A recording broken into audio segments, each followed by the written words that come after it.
قمرون قمرون قمر سيدنا النبي قمرون. بسم الله الرحمن الرحيم. إن الحمد لله نستعينه ونستغفره ونؤمن به ونتوكل عليه ونعوذ به من شرور أنفسنا ومن سيئات أعمالنا. من يهده الله فلا مضل له ومن يضلله فلا هادي له.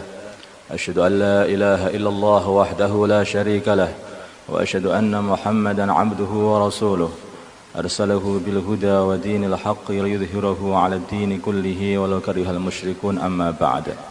قال الله تعالى: إن الذين قالوا ربنا الله ثم استقاموا تتنزل عليهم الملائكة ألا تخافوا ولا تحزنوا وأبشروا بالجنة التي كنتم توعدون نحن أولياؤكم في الحياة الدنيا وفي الآخرة ولكم فيها ما تشتهي أنفسكم ولكم فيها ما تدعون نزلا من غفور رحيم. ومن أحسن قولا ممن دعا إلى الله وعمل صالحا وقال إنني من المسلمين. Para konco yang dimuliakan Allah, saudara-saudara sekalian, alhamdulillah Allah Subhanahu wa taala telah mempertemukan kita di tempat yang dulunya kita tumbuh besar dan dulunya kita mengambil ilmunya baginda Nabi kita Muhammad sallallahu alaihi wasallam, yaitu di masjid ini, di Temboro ini. Alhamdulillah. Saudara yang dimuliakan Allah Subhanahu wa taala, semua ilmu itu tidak ada faedahnya sebetulnya bila mana ilmu itu tidak diamalkan, dan amal itu semuanya tidak ada faedahnya, tidak ada gunanya bila mana tidak ikhlas. Saya hanya ingin mengingatkan, begitu banyak ilmu yang telah kita pelajari di pesantren kita ini, ada yang menyerap begitu hebat sehingga banyak dari santri-santri kita itu yang hafal Bukhari, Mukhtasar Bukhari, ada yang hafal Minhaj, apa yang hafal ratusan itu Al-Quran, ada macam-macam kepandian-kepandian. Ada juga yang di sini itu sampai 10 tahun atau lebih hafalnya juga Qul Hu Falaq Nas itu saja juga masih geradul-geradul segamanya. Tapi tidak apa, asal diamalkan dan ikhlas. Karena banyak kita temui orang ilmunya sedikit tapi bolonya banyak. Tapi orang yang ilmunya gede tapi enggak punya apa-apa, ya rizkinya masing-masing. Ada di antara teman-teman kita di sini ini, ada yang kesukaannya itu zikir, sehingga beliau pun juga, teman-teman alumni ini meningkat derajatnya disebabkan kuatnya zikir beliau. Karena di pondok kita bukan hanya mengajarkan ngaji saja, santri-santri juga diajari untuk berzikir. Bahkan di antara santri-santri itu ada lagi yang lebih aneh lagi itu kebiasaannya, yaitu dukun. Begitu diasah ilmu dukunnya ini, sehingga kayak-kayaknya ludahnya itu menjadi idu geni. Idu geni itu istilah saja, pokoknya apa saja yang diidoni begitu saja langsung terjadi. Loro apa ini loro panah cuh gitu aja langsung sembuh gitu ya. Karena ini itu juga jangan dikira itu dukun. Oh enggak. Baginda Nabi kita Muhammad sallallahu alaihi wasallam, beliau ini memanggil Sayyidina Ali. Mana Ali? Dicari-cari Ali enggak ada. Akhirnya ketemu. Dalam keadaan beliau ini matanya sakit. Maka sini dekat, idoni matanya cuh gitu aja langsung sembuh seketika. Jadi siapa yang pengen dukun, ini juga ada ijazah ngidoni moto insyaallah. Langsung dari baginda Nabi insyaallah. Dan juga para santri yang dicintai oleh Allah dan mencintai Allah Subhanahu wa taala. Tapi dukun-dukun itu bagaimana ya supaya saya bisa jadi dukun yang mandi? Dukun tidak akan bisa mandi kecuali benar-benar dukun itu berhubungan dengan para dukun. Jadi kerjasama dukun. Bukan dukun yang hidup ini. Tapi aku mengistilahkan dukun tapi biar agak lembut, ahli ruqyah gitu aja nggih. Ben rodok lembut, rodok keren insyaallah ya. Ketok dukun masyaallah. Kalau dalam bahasa Malaysia bomo ya enggak. Ya, anu aja, ahli ruqyah. Kalau kita hubungkan dengan ahli-ahli ruqyah, yaitu orang-orang soleh sebelum kita, maka semakin kekuatan ruqyah kita pun juga semakin kuat. Karena itu apa? Karena akan jadi mandi itu dengan ora maca Fatihah aku iki, tetapi sing maca Fatihah Syekh Abdul Qadir Al-Fatihah. Nah, langsung beda ini. Air yang kita tiup dengan niatnya Syekh Abdul Qadir dengan air yang ditiup dengan niatnya Pak Atah. Beda. Kalau Pak Atah niup cuh gitu aja, ya langsung bacin gitu saja rasanya. Tetapi kalau ini bukan Pak Atah yang niup, tapi yang niup ini adalah Syekh Abdul Qadir. Bus. Nah, meledos ini siapa yang makan dengan sana. Maka saudara yang dimuliakan Allah Subhanahu wa taala, ini yang saya katakan ini bukan guyon, tapi guyon juga boleh, asal guyonnya juga benar. Inilah yang dinamakan Rabithah. Rabithah itu sebetulnya mudah saja. Jangan sampai kita ini niat amal hanya karena diri kita. Niatlah amal, tapi karena perintah guru kita. Itu pun juga sudah Rabithah. Niatlah amal karena apa? Karena ya amal ini bukan saya, tapi ini adalah guru saya. Itu juga bagian dari Rabithah. Saya itu ingat ayah saya Kiai Mahmud, dia itu bercerita, aku di KI kita ditekoni, ditanya oleh guruku yaitu Mbah Kerten, jadi Mbah Kiai Ghazali, Mbah Kiai Imam Ghazali, itu gurunya ayah saya. Nah akhirnya ayah saya dijadikan menantu oleh gurunya, itu jadikan dapat cucunya, jadi cucu gurunya. Beliau ini berkata, wahai Mahmud, itu mbah saya itu, Mbah Imam Ghazali kalau manggil ayah saya itu mulai dulu tuh Yi, begitu. Enggak tahu ayah saya itu mulai kecil panggilannya Yi. Yi itu nanti kalau kamu sudah disembah manusia, lah terus bagaimana hatimu? Kalau sudah disembah manusia, bagaimana hatimu? Maka ayah saya itu pintar jawabnya.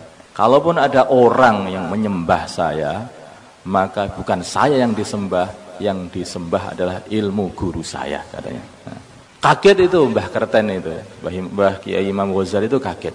Loh, kok pinter men kowe jawab. Lah nek ngono kuwi mondo saumur le kowe. Nah, maka ayah saya itu enggak paham. Kiai Mahmud ini enggak paham. Apa orang kok suruh mondok seumur? Lah apa gak rabi yo piye? Nah, difikir terus. Maka sampai akhirnya beliau ini Kiai Mahmud bisa membuat pondok, bisa banyak punya santri, baru paham. Inilah yang dikatakan oleh guru saya Mbah Imam Ghazali. Orang itu yang nggak bisa mondok seumur kecuali punya pondok sendiri. Nah, ini maksudnya itu. Jadi Rabithah itu penting. Kalau kita merasakan bahwa banyaknya datangnya santri kepada kita, itu bukan datangi kita, tetapi mendatangi baginda Nabi kita Muhammad sallallahu alaihi wasallam. Kita itu apa toh? Wong kita itu ya wong ingah-ingih gak patek kanggo asline itu. Ya. Kita itu orang biasa. Tetapi kalau kita rabithahkan, mereka datang ke sini hanya datang untuk mengambil ilmunya baginda Nabi. Mereka datang untuk mengambil warisan dari baginda Nabi. Terus kita ini hanya orang khidmatannya baginda Nabi. Masya Allah. Maka santri akan gerudukan untuk datang mengambil ilmu itu. Nah, tapi kalau kita merasakan ini aku, ilmuku banyak, ora kanggo iki. Nah, ora kanggo. Mereka datang ke sini hanya untuk mengambil ilmu guru-guruku. Guru-guruku orang-orang yang soleh. Maka akhirnya kalau datang kepada aku, nanti akhirnya malah mental itu santri-santri. Tapi datang kepada guruku, datang kepada baginda Nabi, maka mereka akan datang terus dan akan mengambil manfaat dari ilmu-ilmu yang kita sampaikan. Yang kita ini hanyalah orang khidmatannya baginda Nabi saja. Itu dirasakan betul. Ini barang Rabithah itu perkara yang sangat penting. Rabithah ini juga akan menjaga kita dari seluruh perbuatan-perbuatan tercela. Nabiullah Yusuf alaihi salatu wassalam, ketika beliau ini ada di satu kerajaan, istananya Aziz Misr, yaitu bangsawan Misr. Maka beliau ini, wong awalnya itu dijadikan anaknya, mbok segede kok digoda dhewe, gitu. Sama istrinya Aziz Misr ini.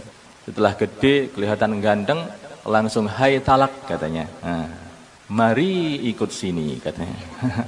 Allahu Akbar. Bagaimana ini? Ya, dada kita tentu saja kalau kita mesti rodok, nyerontal segitu saja. Tidak. Nabiullah Yusuf alaihissalatu wassalam diceritakan oleh Allah Subhanahu wa taala, walaqad hammad bihi wa hamma biha laula ar-ra'a burhana rabbih kadzalika linasrifa anhu su' wal fahsya kadzalika linasrifa anhu su' wal fahsya. Kapan itu hilangnya keburukan dan kekotoran? Apa itu fahsya? Itu kotor yang sifatnya bangsa ngono-ngono kuwi lho, ngene iki jenenge fahsya.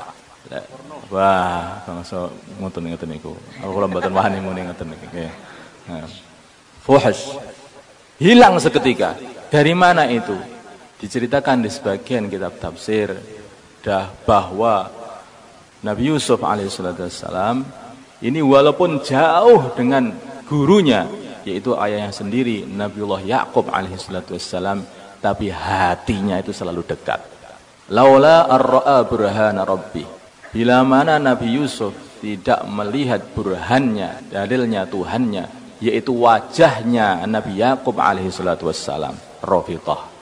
Nah, inilah Rafiqah. Maka beliau akan tergiur dengan ajakan rayuan si wanita tadi itu. Maka Rafiqah itu menjauhkan diri dari setan, dari ajakan-ajakan yang buruk. Akan menjauhkan diri. Selagi kita di mana-mana merasa bersama guru kita, bahkan bersama Rasulullah SAW, apakah kita bisa maksiat di depan Rasulullah? Apa kita bisa maksiat di depan guru-guru kita? Tidak. Maka Rafiqah itu penting. Kenapa hati saya itu kok gundah? Kenapa hati saya kok sedih? Kenapa amalan tidak meningkat? Hadirkan guru-gurumu supaya mencambui kamu itu biar meningkat amalannya. Nah, rasakan seperti itu. Ya, Rafiqah itu ada dalam hati, bukan ada di HP. Ya. Orang itu kalau di HP bukan Rafiqah sebetulnya itu. Habis telepon, nggih monggo dengan kata-kata manis begitu. Tetapi setelah HP tutup, halah bletuke kenek tibakno. Ya. Di wong tukang HP itu mbletukan berarti itu. Itu perlu dicurigai. Ada orang punya 2 istri. Ya, SMS. Pak Ben loh. Nah, 4 ya udah kelewatan itu malahan. Itu SMS. SMS istri 1, keliru SMS istri yang kedua. Gimana? Ketara nipunya enggak? Padahal SMS-nya, aku ini yang saya cintai hanya kamu sendiri kok sebetulnya. Yang itu enggak ada apa-apanya sebetulnya. Kamu saja. Nah, keliru. Gimana? Loh, lah kemarin akhirnya apa? SMS-nya nyasar. Ini sih saya ini namanya Zaitunah, bukan namanya apa itu Aisyah. Wah, seperti itu. Lah ini keliru nyasar gini, ternyata kamu selama ini bohongnya sama saya. Nah, ketahuan. Namanya orang itu kalau sudah main dengan HP mesti banyak nipunya itu, insyaallah. Dan juga banyak alasan lagi. Karena adanya HP akhirnya nggak pernah ketemuan. Hanya cukup HP, saya nggak bisa masuk hari ini, ya. Ada apa? Ada kepentingan. Nah, ngising tuh penting, Pak. Misalnya. Nah. Loh. Kalau orang itu nggak bisa berak itu saja, itu orang itu kelenger itu. Kalau orang alasan nggak iso kepentingan, alah ya ngising Pak ini. Nah, ini untuk guru-guru itu loh. Kemudian ini ada satu pelajaran juga selain Rafiqah, yaitu menghubungkan diri kita dengan Rasulullah SAW, hakikatnya yaitu guru besar dan pembimbing kita di dunia di akhirat nanti, dan orang yang paling sayang kepada kita di dunia dan akhirat. Juga kita ini harus membiasakan diri untuk muraqabah, yaitu merasa di mana-mana selalu diawasi Allah Subhanahu wa taala. Dan ini ilmu ini telah dimasukkan oleh baginda Nabi kita Muhammad sallallahu alaihi wasallam di hati-hati para sahabat. Maka hendaknya semua orang Islam itu harus ada Rafiqah. Seperti muraqabah.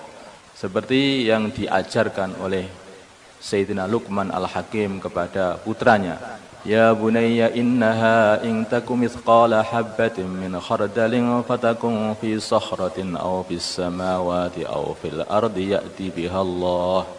Apa saja yang kamu sembunyikan pasti akan diketahui oleh Allah, kembali kepada Allah Subhanahu wa taala. Akhirnya merasa di mana-mana itu, wah, diawasi Gusti Allah, diawasi Gusti Allah. Sayyidina Umar radhiyallahu taala anhu, beliau ini keliling-keliling di kampung. Maka didapati ada satu pembicaraan, satu rumah, seorang wanita dan putrinya. Maka wanita ini berkata kepada putrinya, wahai anakku, itu susu yang akan kita jual, ternyata dia ini penjual susu, hendaknya kita campuri dengan air saja biar hasilnya itu lebih banyak, batine luwih akeh. Maka putrinya mengatakan perbuatan seperti itu tidak diperbolehkan oleh Amirul Mukminin Umar ibn al-Khattab. Maka ibunya mengatakan Amirul Mukminin tidak ada dan tidak tahu. Putrinya menjawab, Amirul Mukminin tidak ada dan tidak tahu, tetapi Tuhannya Amirul Mukminin selalu mengawasi kita. Ini suasana masyarakat di Madinah. Ini orang kecilnya, bukan orang besarnya. Padahal kita ini orang-orang yang sudah gede, ya. Orang-orang besar. Ini orang kecil. Penjual susunya saja itu begitu hebat muraqabahnya. Sehingga ya jelas saja mereka itu kehidupannya jadi bagus sekali. Seluruh masyarakatnya adalah masyarakat wali-walinya Allah Subhanahu wa taala. Seluruh rumahnya seperti pondok-pondok pesantren, bahkan lebih hebat lagi.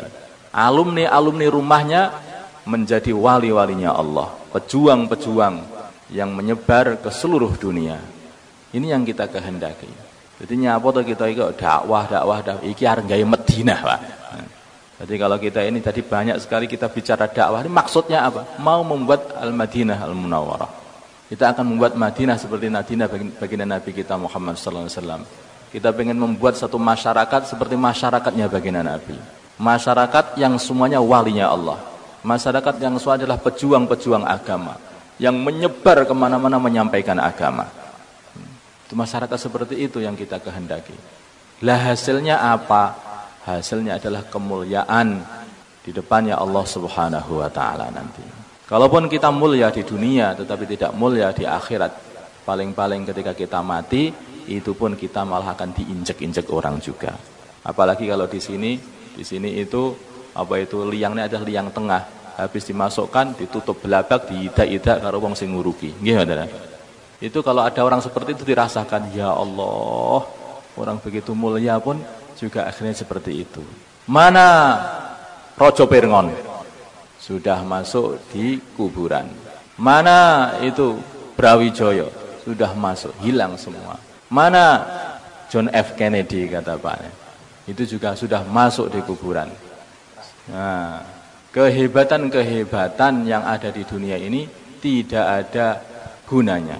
Tapi kehebatan di akhirat itulah kehebatan sejati. Maka satu saja yang kita pikirkan, akhirat. Man ja'ala hammahu hamman wahida hammal akhirah kafahullahu sairal humum. Bila mana kita jadikan fikir kita, kerisauan kita itu hanya untuk akhirat, seluruh masalah diselesaikan oleh Allah Subhanahu wa taala. Jadi Pak Samsudin mengatakan bahwa tidak punya tanah, ini gimana. Sebetulnya sudah ada dalam Al-Qur'an supaya kita mendapatkan tanah itu. Walaqad katabna fiz zaburi min ba'di dzikri annal arda yarithuha ibadiyas salihun. Kita jadi orang soleh, tanah datang sendiri. Nah, tanah datang sendiri. Kalau ada masalah gimana? Kita ada masalah, maka takwa saja yang kita hadapkan kepada Allah. May yattaqillah yaj'al lahu makhraja. Enggak punya duit, wa yarzuqhu min haitsu la yahtasib. Sudah selesai. Apa masalah kita? Ya itu nanti kalau orang itu enggak bekerja, yang bekerja membanting tulang sampai tulang dibantingin tek habis, itu malah yang paling enggak punya duit. Coba lihat mana orang yang bekerja sampai membanting tulang, yang nemen tenan itu malah duitnya sedikit. Tapi orang yang duduk di kursi tanda tangan, duitnya kok banyak malahan. Ayo. Apakah datangnya duit itu karena saking sregepe kerja atau memang rezeki saka Allah? Rezeki dari Allah. Ya wong kerja ya ramangan.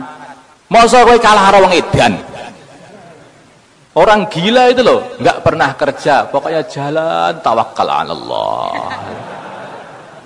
Itu loh, makan aja dan tambah kuat itu tubuhnya itu. Dan yang aneh, umurnya panjang. Gimana? Jadi orang itu kalau tawakal itu umurnya malah dawa. Tapi uangnya nek gua ya ini obat apa? Ini obat ini. Masya Allah. Semua sudah ditulis oleh Allah Subhanahu wa taala. Salah enggak? Jangan risaukan, satu saja yang dirisaukan bagaimana kehidupan kita nanti di akhirat. Hubungkan hati kita dengan guru-guru kita, hubungkan hati kita dengan Rasulullah sallallahu alaihi wasallam. Kemudian setelah kita merasa diawasi oleh Allah Subhanahu wa taala, sudah selesai jadi wali Gusti Allah Subhanahu wa taala.